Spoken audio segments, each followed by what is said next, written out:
With $16 billion worth of projects already slated over the next decade, you can hear the construction industry boom in Tasmania. That's why the Tasmanian government is investing more in TAF and its capacity and its responsiveness to industry needs. Like excavator drivers and noise suppression. In March, former Premier Peter Gutwein added another major project to the pipeline, unveiling plans for a new AFL stadium with a retractable roof to be built on the Hobart Regatta grounds. This stadium will not only underpin our AFL licence bid, but other sports as well. Then Premier Gutwein costed the stadium at about $750 million. But documents obtained by the Labor Party under Right to Information revealed those numbers may have shaky foundations. The documents include advice from a consultant, saying the base cost would be about $575 million. There would be added costs for building in Tasmania and a 2-year delay, bringing the total to $747 million.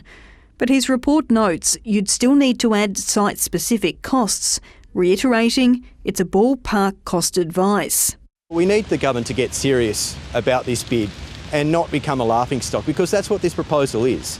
It looks engineeringly extremely difficult, incredibly expensive. The government's defending the projected cost.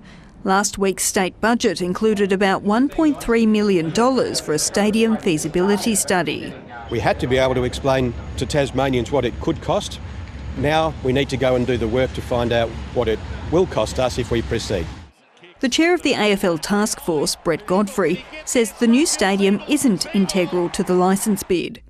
The AFL were only ever aware that this is a vision and something that needs to be financially validated in itself. So as far as the task force is concerned, that work still has to be done, and it will be done.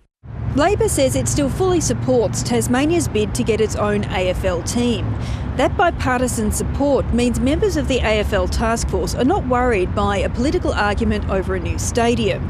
Instead, they're focused on trying to convince AFL team presidents to grant Tasmania its own licence, whether or not a new stadium eventuates.